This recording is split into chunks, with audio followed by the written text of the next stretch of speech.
Yun, magandang tanghali at mainit na tanghali sa inyong lahat mga tropa. Yan, so sa vlog pala na to mga tropa is i-update ko kayo sa mga pasisiw natin na Boston Hatch. Bali 3-way cross pala itong mga manok natin na to, kasi Boston Gold yung tatay, tapos yung nanay is pure na hatch mga tropa, no? Yan, so yan yung mga linyada ng manukan natin, almost Boston saka hatch. Tapos mayroon din tayong mangilan-ngilan na sweater. So ngayon mga tropa, mag-update tayo sa mga pasisiw natin. At sila ay nasa isang buwan sa kakalahati. So 1 month and 15 days. So ito na sila mga tropa. Ganito na sila kalalaki. Ganyan na sila kalalaki mga tropa. O, diba?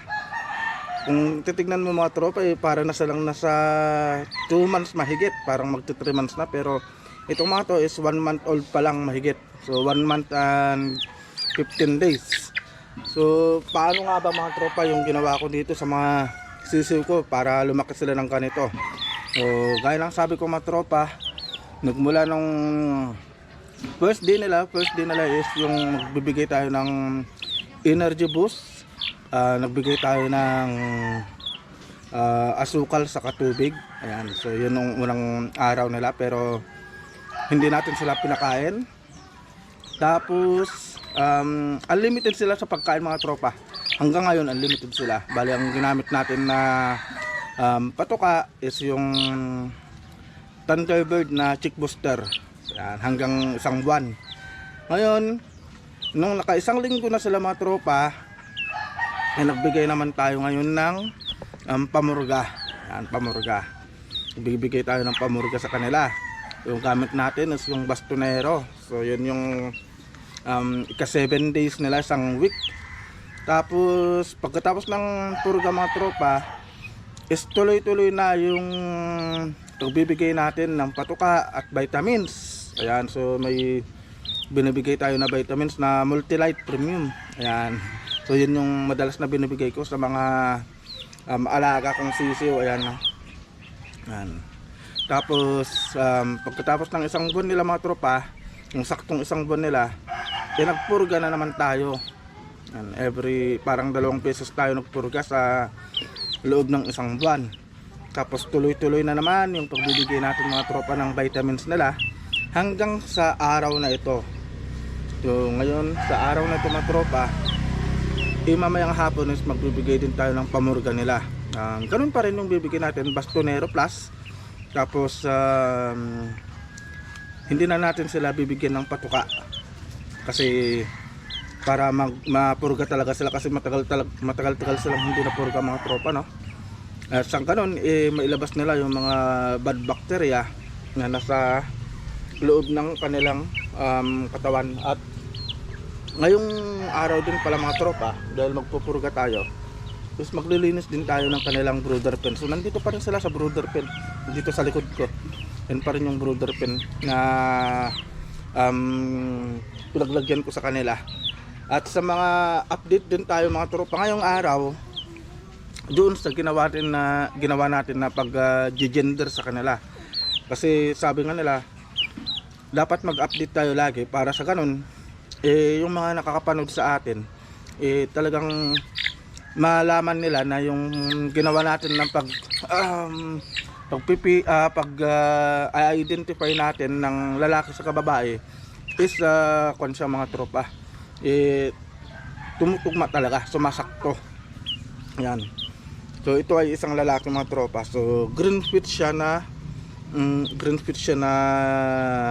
hatch mga tropa. Yan, no? Na may halong kunting gold. Ayan, no? Lumalabas na yung kanyang itsura. Ito ay green fit mga tropa. Manang-mana sa nanay. Nagmana sa nanay yung kanyang kulay ng paa. Pero yung kanyang muka, tapos yung balahibo niya is halos sa anong tawag doon, hap-hap sila ng kanyang tatay sa kananay.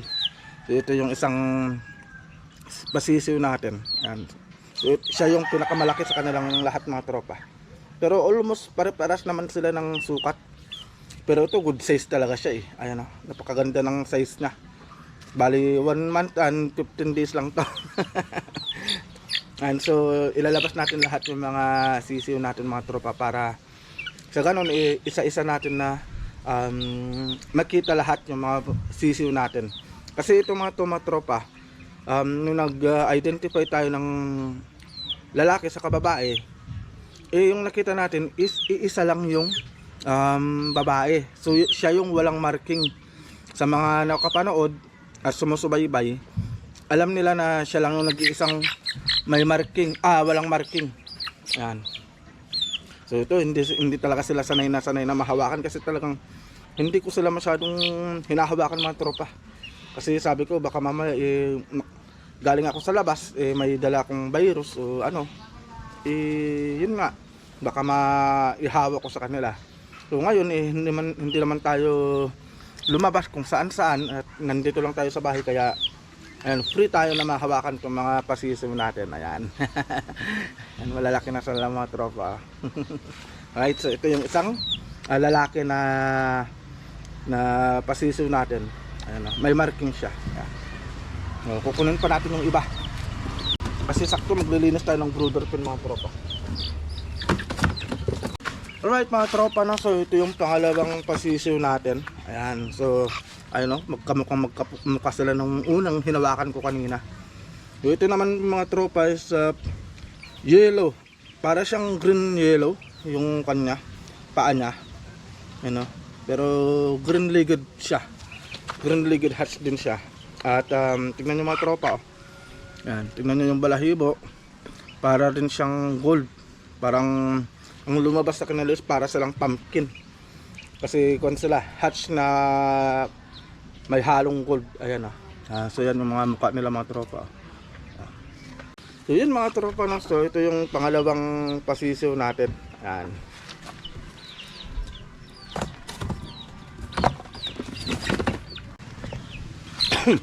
Alright mga tropa, no? So ito naman yung pangatlong pasisiw natin. Ayan. So ito ay gold na gold talagang kulay.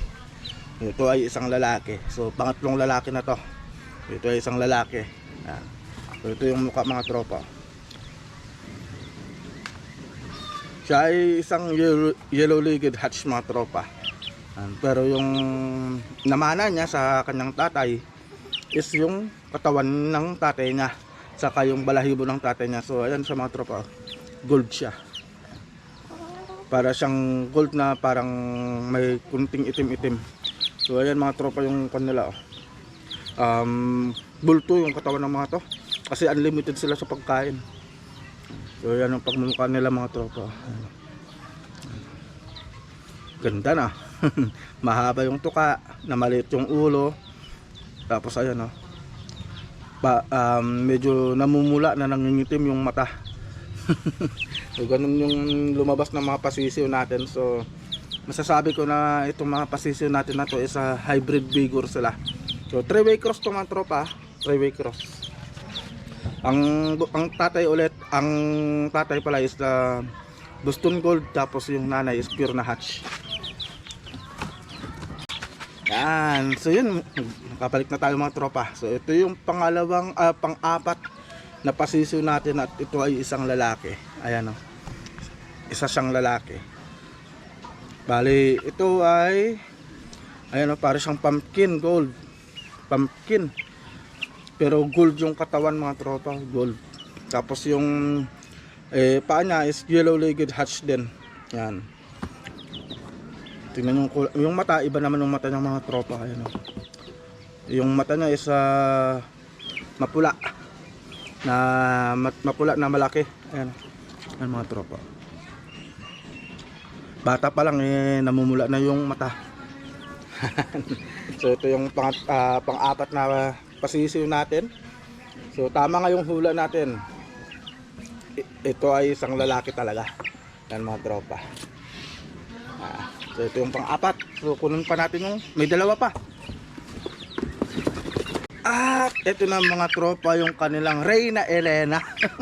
Ito yung kanilang Reyna Elena. So ito yung walang markings. Ayan, wala. Hindi ko nilagyan ng markings kasi ang sabi ko nung nag-identify tayo ng gender nila, babae to.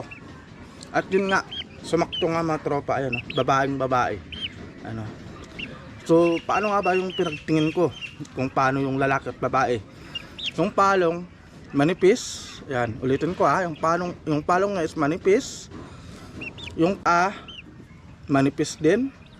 Ayan, yung paa, yung tuhod, maliit, manipis.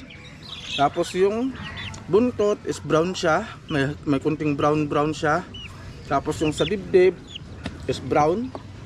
Ayan, so ganun ako nagtingin ng nag-identify ng lalaki sa kababae. At yun nga mga tropa, sumakto naman yung ginawa natin.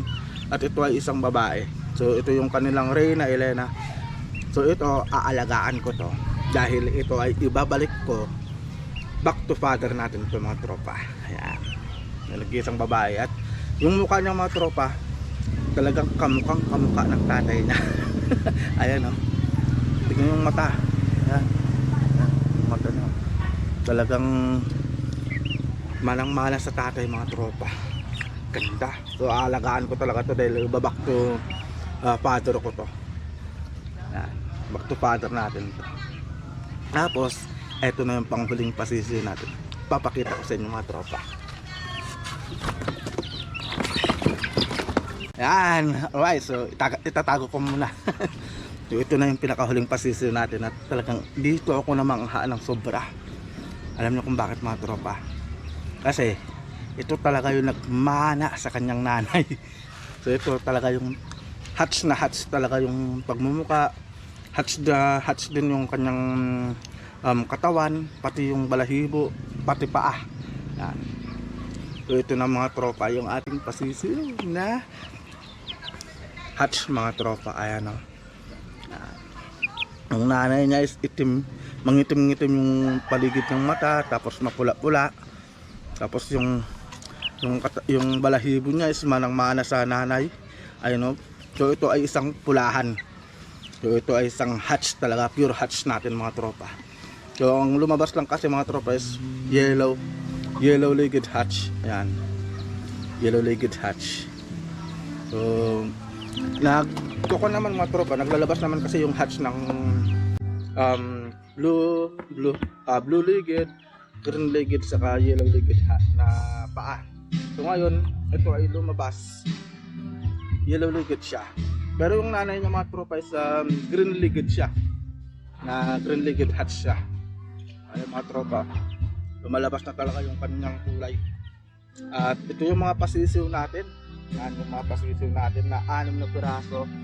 At sumakto talaga yung hula natin kasi ito yung pang 5 lalaki. Ayan, may siya mga tropa, may marking siya. Yung babae hindi ko siya nilagyan ng markings. So, yun lang mga tropa yung vlog natin. At nakita nyo yung mga pasisiw natin. Ayan, medyo maingay na rin kasi may okasyon dyan sa kabila. So may pa-blowout, kaya medyo maingay na. Ayan mga tropa, so yun lang yung mga update natin sa ating mga pasisiw. At hindi ko na ipapakita yung paglilinis natin ng brooder pen. At hindi ko na rin papakita yung pagbibigay natin ng purga kasi madali lang naman yun. Pero in-update ko lang kayo sa mga pasisiw natin. Yan, kung tama nga ba yung hula natin sa mga pasisiw natin. At 100% mga tropa, yan, sumakto talaga yung hula natin sa mga pasisiw natin. Right, so yun lang mga tropa. See you po sa next vlog natin. Ingat po tayong lahat.